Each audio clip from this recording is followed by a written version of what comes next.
से नतीजे सामने आ रहे हैं। एनडीए को जिस तरह से बीजेपी को सीटें मिल रही है, जीत हासिल कर रही है, वहां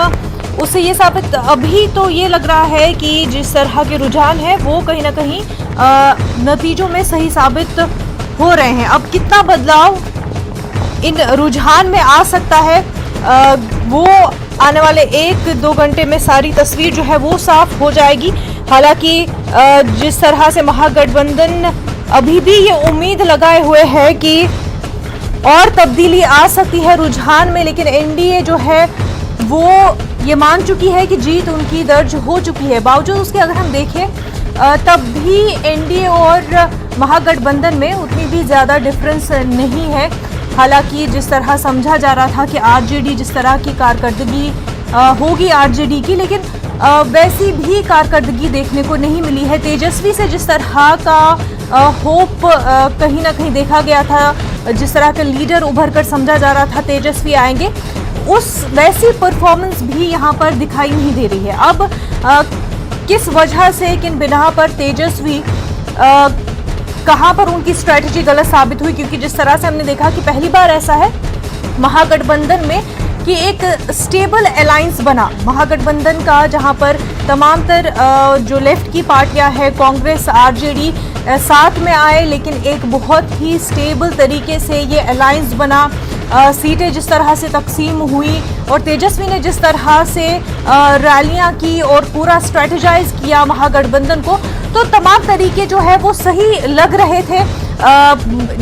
रैलीज के दौरान भी, जब वोटिंग हो रही थी, तीनों फेजों के दरमियान भी ये लग रहा था कि तेजस्वी ने जिस तरह से पूरा स्ट्रेटेजाइज किया है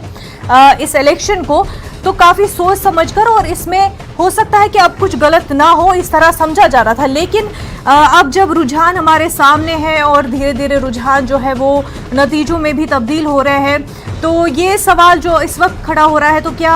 आरजेडी की, तेजस्वी की जो स्ट्रैटेजी थी वो कमज़ोर पड़ गई? कहाँ पर लूप होल था, किधर गलती हो गई कि जो कुछ भी स्ट्रैटेजाइज किया था वो कहीं ना कहीं कम पड़ गया? और एनडीए जहाँ पर बीजेपी जो है सबसे बड़ी पार्टी बनकर सामने आ रही है,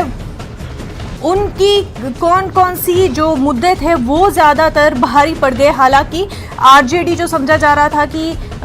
डेवलपमेंट के मुद्दे को लेकर आई है, और इस तरह के मुद्दे को लेकर जो आरजेडी इस बार राजनीति कर रही है, पॉलिटिक्स कर रही है, चुनाव लड़ रही है, तो ये एक जो है पूरा पॉलिटिकल डिस्कोर्स भी चेंज कर देगा बिहार में, और आने वाले जो दीगर रियासतों में इलेक्शंस है ये उनको भी चेंज कर सकता है।